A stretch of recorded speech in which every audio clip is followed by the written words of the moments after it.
나눌 말씀은 창세기 47장입니다. 우리 1절에서 오늘은 10절까지만 봉독을 하도록 하겠습니다. 요셉이 바로에게 가서 고하여 이르되 내 아버지와 내 형들과 그들의 양과 소와 모든 소유가 가나안 땅에서 와서 고센 땅에 있나이다 하고 그의 형들 중 5명을 택하여 바로에게 보이니 바로가 요셉의 형들에게 묻되 너희 생업이 무엇이냐? 그들이 바로에게 대답하되 종들은 목자이온데 우리와 선조가 다 그러하니이다 하고 그들이 또 바로에게 구하되 가나안 땅에 기근이 심하여 종들의 양떼를 칠 곳이 없기로 종들이 이곳에 거류하고자 왔사오니 원하건대 종들로 고센 땅에 살게 하소서. 바로가 요셉에게 말하여 이르되 내 아버지와 형들이 내게 왔은즉 애굽 땅이 내 앞에 있으니 땅의 좋은 곳에 내 아버지와 내 형들이 거주하게 하되 그들이 고센 땅에 거주하고 그들 중에 능력 있는 자가 있거든 그들로 내 가축을 관리하게 하라.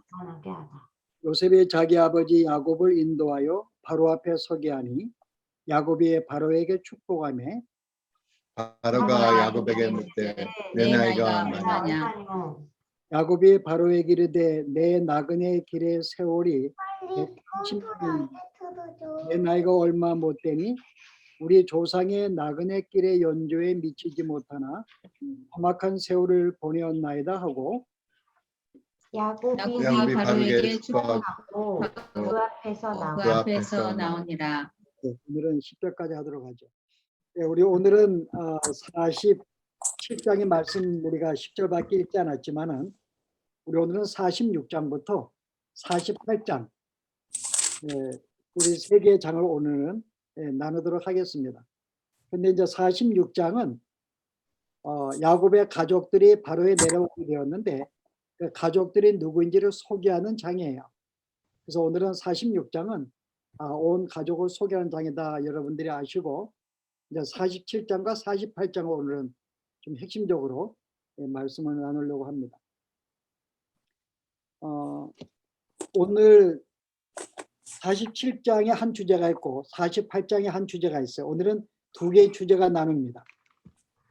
오늘 47장에서는 이제 야곱이 애굽에 내려와서 제일 먼저 바로를 만나는 사건이 그래서 그에게 축복을 비는 사건이 47장의 내용들입니다.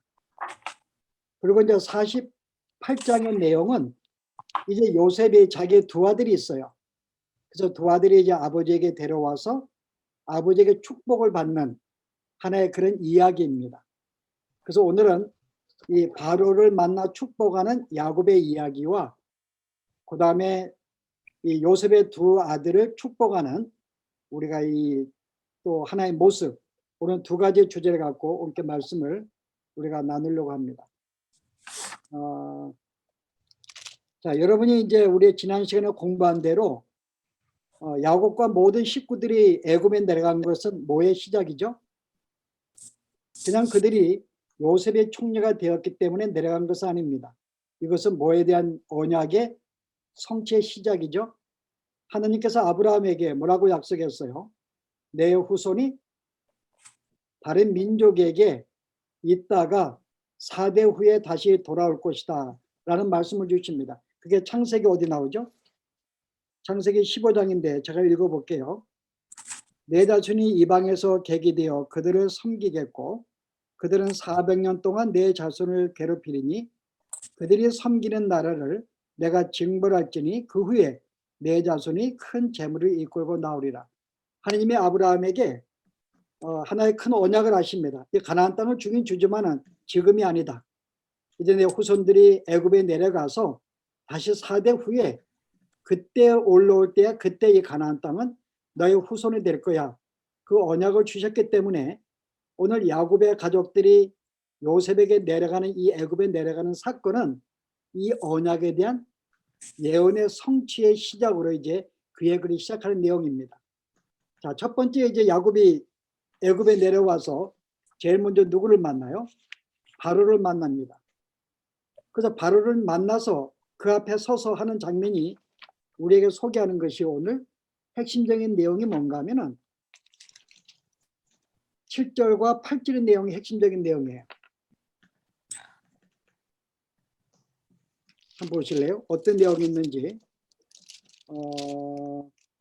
47장에 보시면은 자, 요셉이 자기 아버지 야곱을 인도하여 바로 앞에 서게 하니 야곱이 바로에게 축복하며.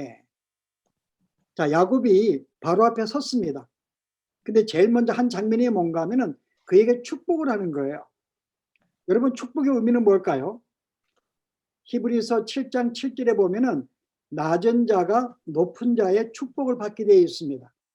그 축복을 한다는 것은 내가 높은 자가 내가 낮은 자에게 축복을 베푸는 거예요. 그 내용은 너도 나와 같이 되기를 원한다는 그런 내용의 축복입니다. 근데 실제 여러분이 현실로 볼 때는 여러분 누가 높은 자예요? 육신으로 볼 때는 여러분 애굽은 당대의 제일 가는 왕입니다. 제일 큰 권세를 가지고 있고 가장 큰 모든 영예로운 존재였는데 거기에 비해서 야곱은요. 하나의 나이 많은 노인네에 불과하죠. 아무것도 가지고 있지 않는 노인네에 불과합니다. 근데 이 노인이 당당하게 바로 왕 앞에 서가지고 축복을 하는 거죠. 그리고 말하기를 너가 나와 같이 되기를 원한다는 이 메시지 내용을 축복을 그에게 하는 것입니다. 자, 이 의미가 여러분 뭘까요? 나와 같이 되기를 원한다. 우리가 볼 때는 아니 모든 사람이 애굽의 바로 왕같이 되기를 원하지. 실은 야곱이 나와 같은 존재? 그가 가진 게 뭐가 있는데요? 그냥 뭔가 이 말씀에는 지금 네가 가지지 못하고 있는 엄청난 축복과 권세를 내가 가지고 있다는 거죠. 여러분 이와 같은 유사한 사실이 또 누구에게 나오죠? 바울의 사건입니다. 바울이 3차 전쟁이 끝나고 예루살렘에 잡혀가지고 이제 재판을 받는 중에 아그리파 왕 앞에 이제 서서 그가 자기 어떤 이 신앙을 이제 이게 변증을 합니다. 그때 뭐라 그래요? 바울이 하는 말이 내가 나와 같이 옥에 갇힌 것 외에는 왕이 나와 같이 되기를 원하나이다. 실은 이 바울은 지금 옥에 갇혀 있어요. 죄수의 몸으로 있습니다. 왕이 볼 때는 너무나 미천하고 아무것도 없는 자죠. 근데 이 바울이 당당하게 뭐라 그래요? 내가 옥에 갇힌 것 외에는 왕이 나와 같이 되기를 원한다고 하는 거죠. 자, 그 사실은 뭘까요? 뭔가 지금 왕이 가지고 있지 못한 것, 바로가 가지고 있지 못한 것, 이게 바로 우리의 영적인 축복입니다. 세상이 우리가 말할 수 없는 우리가 하나님의 자녀가 되었고 하나님과 교제 속에서 우리가 누리게 되는 이 풍성한 영적인 축복들, 이거는 불신자들이 가지고 있지 못한 거죠. 우리가 세상에 모든 것이 없다 할지라도 하나님의 자녀로서 이미 그 신분 자체가 모든 걸 누리는 것이거든요. 오늘 이 야곱이 바로 그 사실을 증거합니다. 내가 나와 같이 되기를 원한다. 정말 나와 같은 이와 같은 권세 있는 이 영광의 자리에 내가 있기를 원한다는 것이죠. 근데 한 가지 여러분 특징이에요. 바울이 이렇게 축복할 때에 여러분 그 다음에 48장에서는 야곱이 또 요셉이 데리고 온 두 아들을 축복을 합니다. 근데 축복할 때에 여러분이 어떠한 축복을 하는지 어떻게 축복하는지 히브리서 한번 보실래요? 어떻게 축복하는지 히브리서 11장. 이때는 야곱이 자기의 두 아들들을 이 요셉의 아들들을 축복할 때요. 그가 뭐라고 말하고 있는지 한번 보세요. 21절 보실래요? 믿음으로 야곱은 죽을 때에 요셉의 각 아들에게 축복하고 그 지팡이 머리에 의지하여 경배하였으며. 자, 야곱이 축복을 하는데 자기의 그 지팡이에 의지해서 축복을 했다고 이야기합니다. 오늘 이와 같은 사실은 이 바로에게 한 것도 적용이 돼요. 바로에게 그 지팡이에 의지해서 축복을 했습니다. 여기 이 장면이 뭔가 하면은 바로 왜 야곱이 이 바로 왕에 갖기를 원한 것이 무엇인지를 보여주는 장면이죠. 자, 이 그 지팡이라는데 여기 성경 볼 때 그 지팡이라 그래요. 어떤 지팡이일까요? 일반적인 지팡이가 아니죠. 그러니까 야복 강가에서 어떻게 했는가요? 환도뼈가 부러졌어. 예, 환도뼈가 부러져 가지고 거기에 이제 절구가 된 상태에서 의지할 수밖에 없었던 지팡이를 말합니다. 이 항상 지팡이에 의지해서 축복했던 거죠. 실은 이 바울은 이 야곱의 이 지팡이를 갖기 전에 삶은 어땠는가요? 항상 자신에게 당당했어요. 자기는 이 건강한 두 다리와 건강한 몸을 가지고 모든 것을 할 수 있다고 생각했습니다. 하나님의 의지보다는 자신에게 의지했고 자신의 지혜를 믿었고 자신의 능력에 의지해서 살았던 삶이죠. 근데 그가 환도뼈를 맞아서 다리가 절구가 되면서 지팡이를 의지할 때 그때 상황은 하나님을 의지할 수밖에 없는 상황에 놓이게 된 거죠. 그래서 이 지팡이, 이 다리가 부러진 것으로 말미암아 그 사건으로 하나님을 의지하게 되고 하나님을 찾게 되고 그 안에 거하던 이 사실이 야곱은 뭐라는 거예요? 이게 놀라운 축복이라는 거죠. 대신 내가 건강한 몸으로 나 건강한 몸으로 내가 이 땅의 모든 것을 가지고 있는 게 축복이 아니라 진정한 축복은 하나님과의 깊은 관계 속에서 그 안에 있는 모든 삶이 참된 축복인 것을 이 지팡이가 설명하는 것입니다. 그래서 이 야곱은 실제 내가 이 바로에게 원하는 삶이 뭐예요? 진짜 그러니까 하나님을 통해서 받는 그 어떤 이 영적인 축복들, 이 축복들을 갖기를 원한 바로 이 복을 그들에게 바로에게 빈 것입니다. 오늘 이 사건을 우리에게 소개해요. 그래서 오늘 이 사건인데요.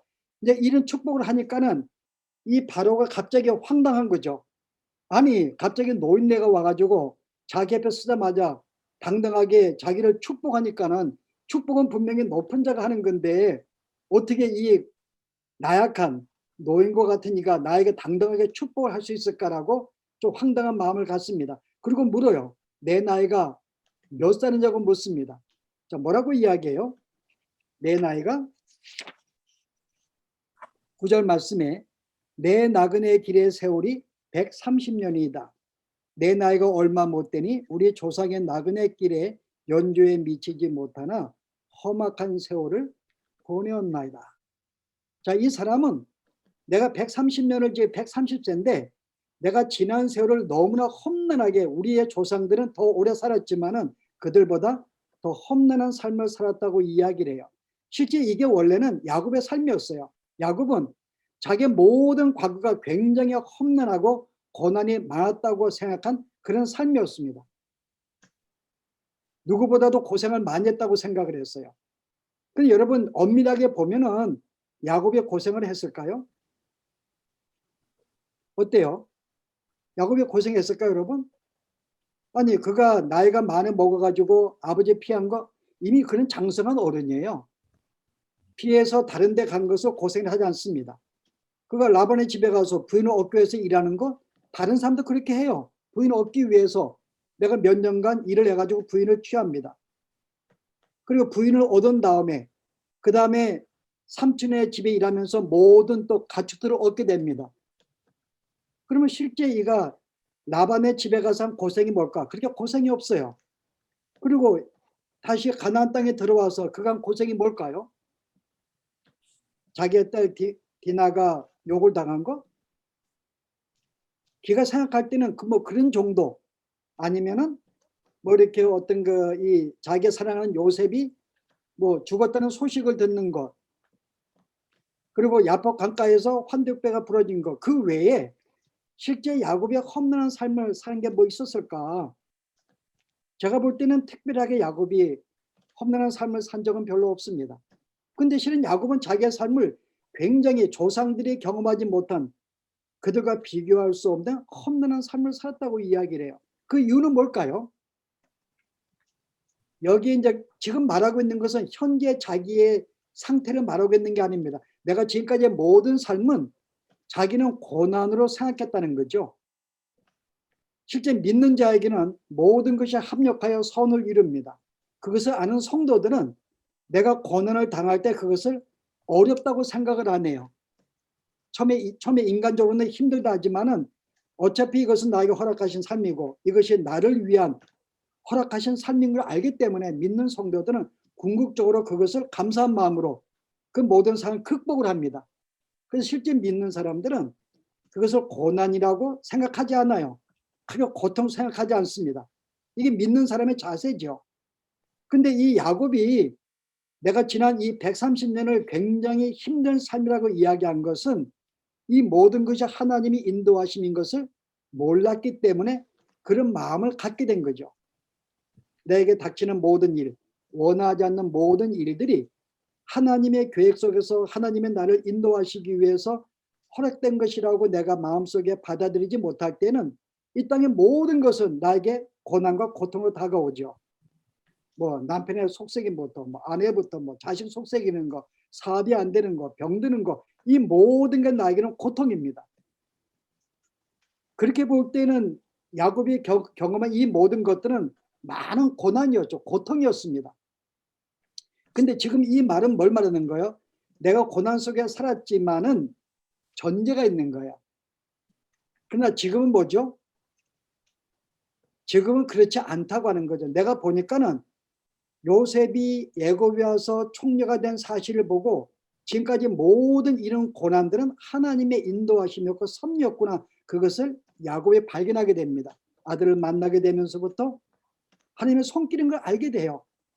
그래서 그가 지난 모든 과거들을 볼 때 이것이 모든 것이 나를 선하게 인도하시는 하나님의 손길인 것을 알기 때문에 그때는 그것이 고난이라고 생각이 안 드는 거죠. 오히려 하나님께 감사할 뿐이죠.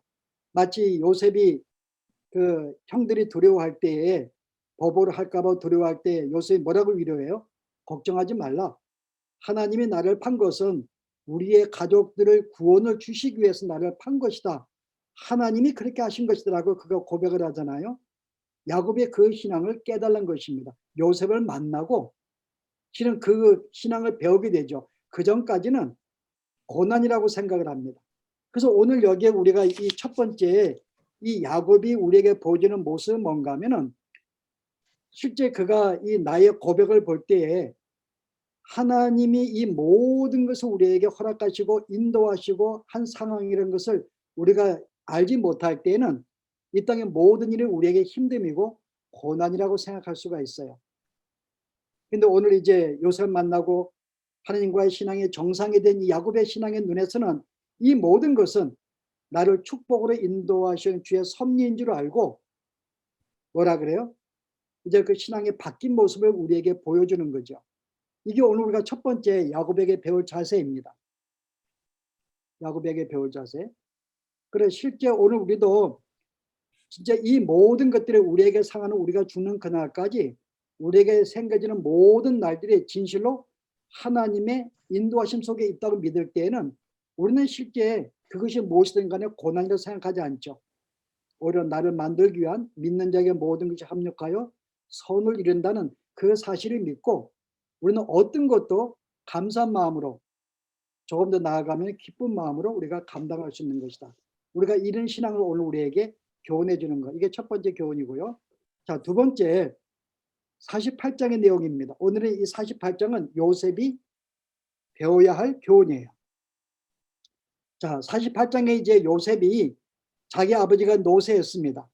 그래서 이제 아버지가 돌아가시기 전에 자기 두 아들의 축복을 받기를 원했어요. 그리고 이제 두 아들을 이 야곱에게 데리고 오지요. 자, 이때 뭐라고 이야기해 야곱이? 네가 데려온 두 아들은 지금부터 나의 아들이 될 것이다. 라고 이야기를 합니다. 왜 그렇게 이야기를 해요? 어차피 요셉은 애굽의 사람으로 총리가 되었고 애굽 사람을 지낼 것입니다.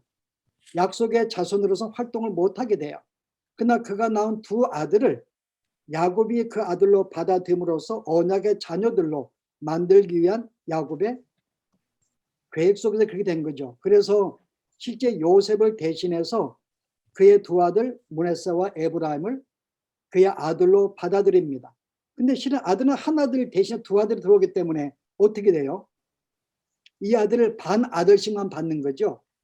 다시 말해서 우리가 한 지파밖에 허용이 안 되는데 두 아들을 받음으로 말미암아 반지파가 되는 것입니다. 그래서 에브라임 반지파, 므낫세 반지파가 돼서 하나의 반반 돼가지고 한 사람이 합쳐서 한 지파로 요셉을 대신해서 야곱의 12아들을 채우게 되죠. 그래서 우리가 먼저 기억할 것은 왜 이 요셉을 대신해서 에브라임과 므낫세는 어떻게 보면 이 손자의 급수가 다른 손자인데 여기에 이 아들로 들어오게 되었을까? 바로 반지파로 그들이 12아들의 이제 영원한 지파가 되었다는 거 기억하시면서요. 자, 이제 그러면서 이제 그들에게 축복을 하는데 요셉이 어떻게 해요? 자기의 첫째 아들 므낫세를 아버지의 오른팔에 앞에 앉힙니다. 그리고 둘째 아들 에브라임을 왼쪽 팔에 앉혀요. 왜냐하면 오른팔에 앉힌 것은 오른손은 이 축복의 손이기 때문에 자기들 장자에게 놀라운 축복을 받게 하기 위한 하나의 그런 제스처죠. 그래서 므낫세를 오른팔에 뻗칠 수 있는 그 자리에 앉히게 됩니다. 자, 그런데 야곱이 축복을 할 때 갑자기 손을 이렇게 앞으로 내밀지 않냐고 어떻게 해요? 어긋나게 손을 얹는 거예요. 근데 이거를 요셉이 기뻐하지 않습니다. 성경 보면은 요셉이 그것을 기뻐하지 아니하여라고 이야기해요. 왜 안 급했을까요? 아니 얘가 장자인데 아버지가 손을 얹으면 결국은 장자에게는 왼손에 갈 수밖에 없는데 아버지 얘가 지금 첫째이기 때문에 손을 똑바로 하셔야 됩니다. 라고 이야기를 해요. 자, 야곱이 뭐라 그래요? 내가 안다. 내가 안다. 그냥 하도록 내버려 두라고 이야기를 합니다. 자, 여기서 우리가 요셉이 뭘 배울까요? 우리는 보통 장자는 당연하게 받을 권리가 있습니다. 아버지 재산을 반을 가질 수가 있어요.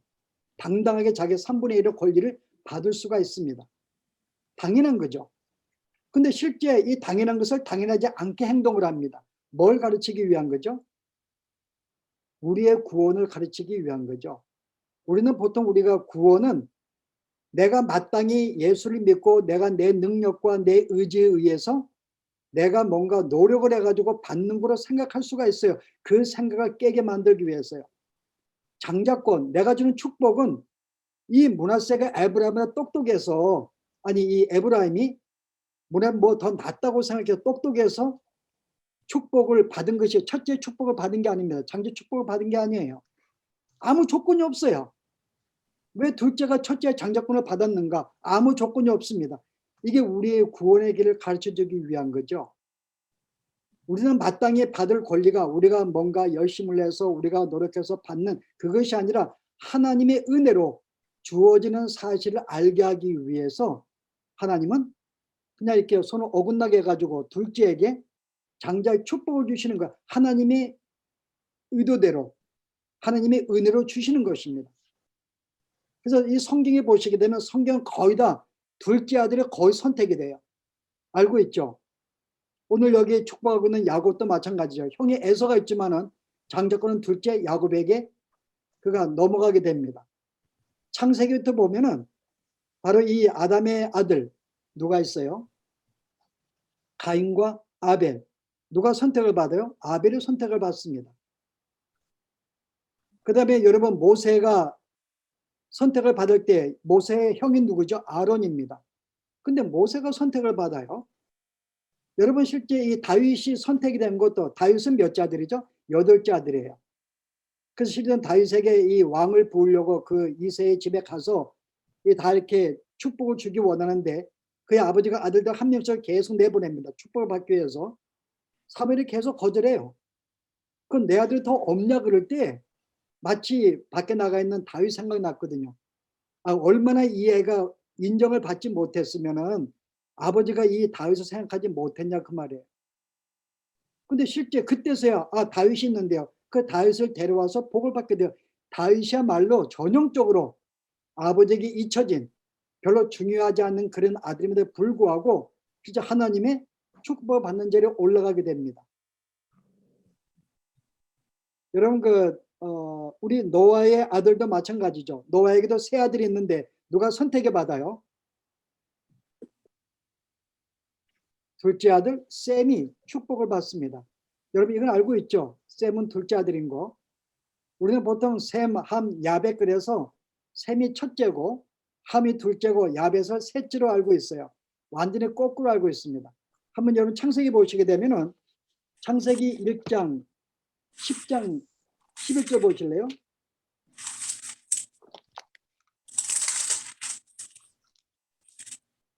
10장 21절.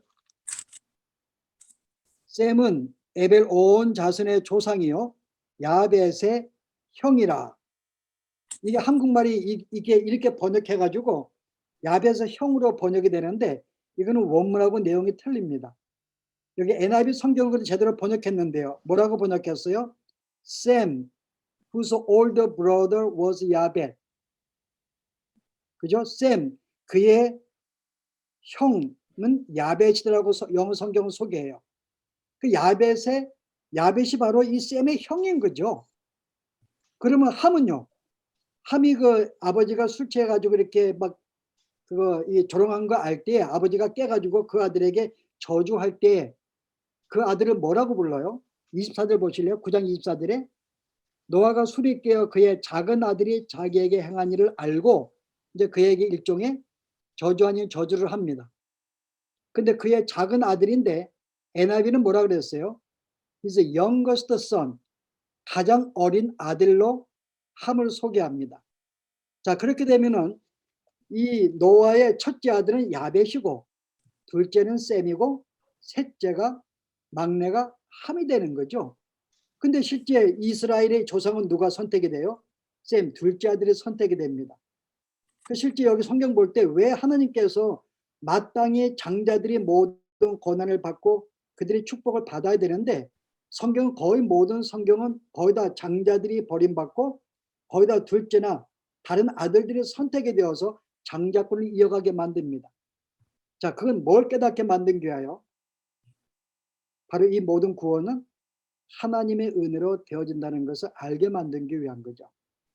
당연한 권리가 내가 좀 당연하게 내가 이렇게 잘 믿었기 때문에 복을 받고 내가 이렇게 주님을 내가 믿었기 때문에 당연히 구원받는 이 당연한 사실을 하나님이 거절하게 만들기 위한 거죠. 이 구원은 하나님의 은혜로 주는 것이다. 하나님의 은혜와 하나님의 사랑으로 주는 것이지 내가 마땅히 받을 자격이 있어 받는 것이 아니라는 것을 교훈하기 위해서 하나님은 일부러 못난 자들, 자격이 없는 자들을 불러서 하나님의 축복된 자리에 앉히시는 거야. 이게 바울의 고백입니다. 그래서 바울이 뭐라 그래? 너의 부르심을 보라. 너희 중에 죄로운 자가 많지 않고 부한 자가 많지 않고 높은 자가 많지 아니하고 부르신 자들은 다 못난 자들이었어요. 일부러 그들을 부르신 거야. 우리 생각에는 내가 이 정도 내가 열심히 노력하고 수고하면 하나님 축복을 받고 사랑을 받고 뭔가 나의 어떤 내가 애쓴 것만큼 하나님의 관심과 사랑을 받는다고 생각하잖아요. 근데 오늘 성경은 뭐라 그래요? 자격이 없는 자에게 하나님이 은혜를 베풀어 주시는 거예요. 이게 구원의 길이라는 거죠. 자, 그 이유는 뭐죠? 그거는 없는 자들을 하나님이 들어서 이 땅의 지혜로운 자들을 부끄럽게 만들기 위해서. 또 하나 이유는요. 어느 누구도 자신을 자랑하지 못하게 만들기 위해서. 이게 고린도서 1장의 교훈입니다. 그래서 우리가 구원받는 것이 하나님이 가장 못나고 버림받은 사람들을 하나님이 이 죄인들이나 못난 자들을 불러서 당신의 자녀로 만드신 사건은 분명한 것은요. 먼저 우리로 하여금 교만치 않게 만들기 위한 것. 누구도 자랑하지 못하게 만들기 위해서. 이게 만약에 없다면은 내가 주님을 내가 열심히 믿었기 때문에 열심히 헌신하였기 때문에 열심히 사랑했기 때문에 내가 구원도 받아듣고 여러 축복을 받아야 한다고 생각한다는 거죠. 이런 생각을 할까 봐 어느 누구도 하나님이 인간으로 하여금 자랑하지 못하게 만들기 위해서 어떻게 했다고요? 일부러 못난 자들을 부르신 거야.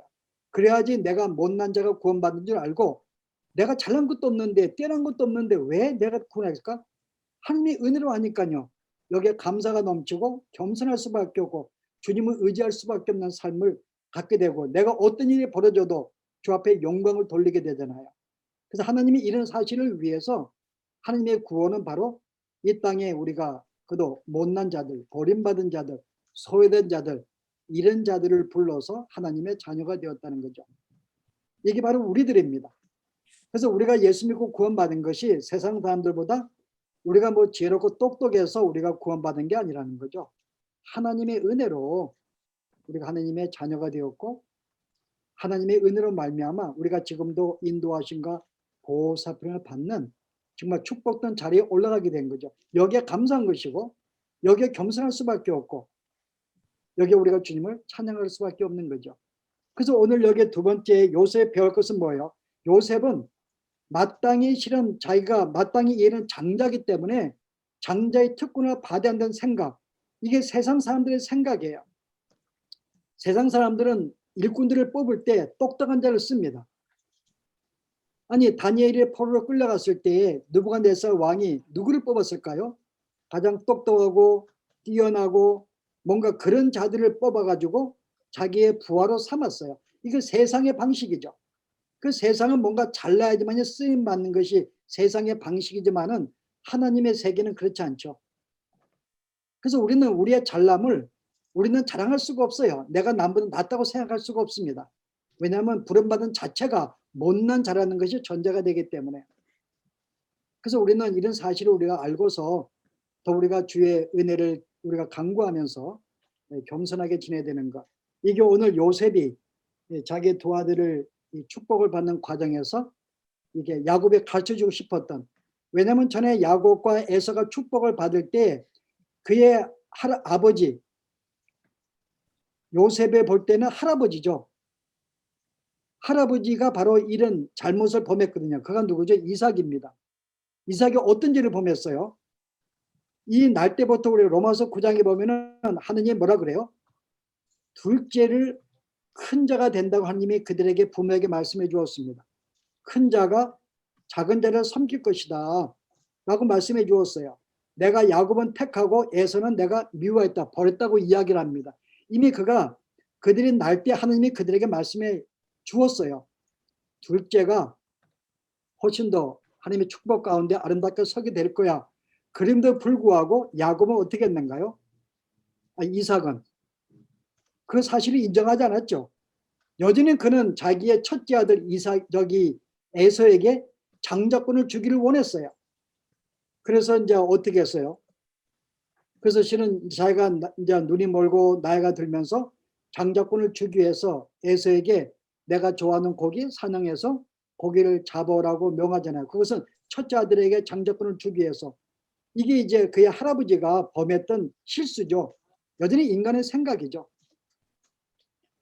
그래서 오늘 전반적인 이 성경의 이 요셉이 배우는 것은 바로 이제 어떤 자들이 하나님께 구원을 받는가에 대해서 두 아들 통해 배우게 되죠. 마땅히 받을 우리의 노력과 우리의 실력이 아닌 하나님의 은혜로, 그의 사랑으로, 그의 선택으로 말미암아 우리가 구원되어지고 보호받게 되고 영원한 세계에 이르게 된다는 사실을 우리에게 일러주기 위해서, 이게 오늘 요셉의 배울 두 번째 교훈입니다. 그래서 오늘 이 47장과 48장은 우리 야곱이 바로에 만났을 때 그가 준 축복의 의미가 무엇인지, 또 요셉이 두 아들을 축복을 받게 하는 그 사건을 통해서 배우게 될 교훈이 무엇인지를 오늘 우리에게 두 가지에서 우리에게 알려주었습니다. 은혜로우신 하나님, 오늘 야곱과 요셉을 통하여 또 주 앞에 교훈을 받습니다. 참으로 그가 지난 130년의 삶을 살 때에 그가 당한 모든 고난이 너무나 힘든 고난으로 생각하였지만, 그가 그 아들을 보고 하나님의 모든 것이 섭린 것을 깨달았을 때 참으로 그 모든 것들이 주의 축복이었으며, 오히려 그가 야복강가에서 그가 참으로 만났던 이 졸름바리가, 오히려 그 지팡이가 더 하나님을 가까이 하며 받던 축복을 생각하며 당당히 바르게 그 축복을 주기를 원했던 이 심령, 오늘도 저희들을 배우기를 원합니다. 이 땅의 모든 것들이 믿는 자에게 합력하여 소원을 이룬 줄 알고, 우리가 이 땅에 어떠한 일이 벌어지든 그것은 하나님이 나를 위한 귀한 주의 섭리인 줄 알고, 그런 상황 속에 감사하며 기쁨으로 우리가 믿음으로써 극복하며 살아갈 수 있는 은혜 허락하여 주시기를 원합니다. 또 우리가 요셉의 아들의 축복을 통하여서도 아버지 하나님, 우리가 마땅히 이렇게 예수를 믿고 복받는 것이 마땅히 우리의 잘남과 우리의 노력과 우리의 열심과 우리의 힘섬이 있었기 때문에 받는 생각, 저들 아버지 하나님이여 이 생각을 버리게 하시고, 우리가 가진 것을 얻고 주 앞에 원수됐을 때 주의 사랑으로 주의 은혜로 구원받은 줄 알고, 세상에 가장 못난 자가 주의 사랑을 받은 줄 알고 더 겸손히 이 사랑에 감사하며 살아갈 수 있는 은혜 허락하여 주시옵소서. 예수님 이름으로 기도합나이다. 아멘.